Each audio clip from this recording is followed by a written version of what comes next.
Salut à tous et bienvenue sur Elite Football. Si tu es nouveau ici, tu es au bon endroit. Sur cette chaîne, on analyse le football mondial avec passion et sans détour. Avant de commencer, prends 2 secondes pour t'abonner, active la cloche et laisse un like.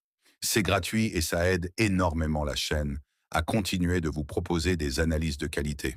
Aujourd'hui, on revient sur le début de parcours de l'équipe de France dans cette Coupe du Monde 2026.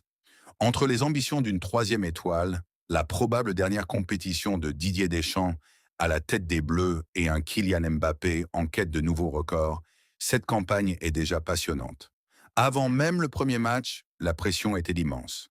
Finaliste en 2022 après une finale historique face à l'Argentine et championne du monde en 2018, la France fait partie des grands favoris du tournoi. Didier Deschamps, en poste depuis 2012, dispute probablement sa dernière grande compétition.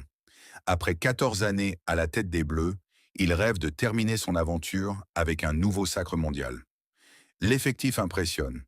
Entre Bradley Barcola, Ousmane Dembélé, Désiré Doué et surtout Kylian Mbappé, la France possède l'une des attaques les plus redoutables de la compétition.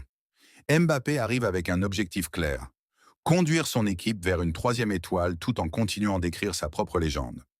Versée dans un groupe composé du Sénégal, de l'Irak et de la Norvège, la France semblait favorite, mais elle devait rapidement le confirmer sur le terrain.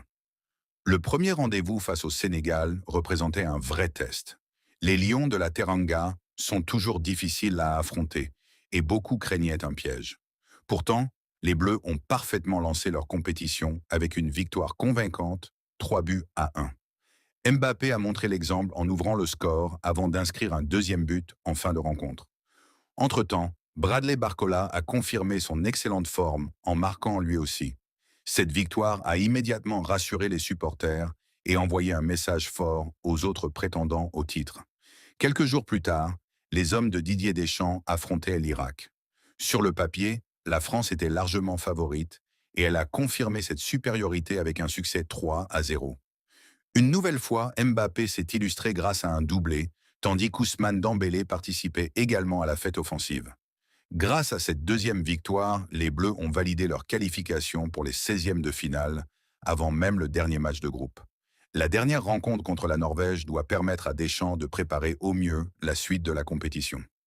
Déjà qualifié, le sélectionneur peut gérer son effectif, faire souffler certains cadres et offrir du temps de jeu à plusieurs remplaçants.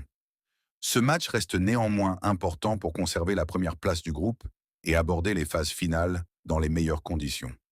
S'il y a un joueur qui marque ce début de Coupe du Monde, c'est évidemment Kylian Mbappé. Le capitaine des Bleus enchaîne les buts et confirme qu'il est aujourd'hui l'un des meilleurs joueurs de la planète. Au-delà de ses statistiques, c'est son attitude qui impressionne. Il guide son équipe, prend ses responsabilités dans les moments importants et montre l'exemple à ses partenaires. À seulement 27 ans, il possède déjà un palmarès exceptionnel et semble encore loin d'avoir atteint toutes ses limites. Sur le plan collectif, Didier Deschamps retrouve les ingrédients qui ont fait son succès. Une défense solide, un milieu discipliné et une attaque capable de faire la différence à tout moment. L'association entre Barcola, Dembélé, Doué et Mbappé apporte beaucoup de vitesse et de créativité, tandis que l'équilibre défensif permet à la France de rester sereine.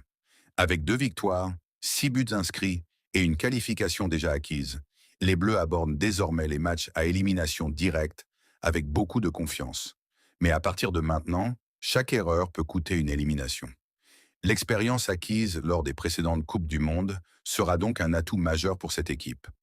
La France possède aujourd'hui toutes les qualités pour rêver d'une troisième étoile. Reste désormais à confirmer face à des adversaires de plus en plus redoutables. Si cette vidéo t'a plu, pense à t'abonner à Elite Football, active la cloche des notifications, laisse un like et dis-moi en commentaire jusqu'où tu vois les Bleus aller dans cette Coupe du Monde 2026. Merci d'avoir regardé cette vidéo et à très bientôt sur Elite Football.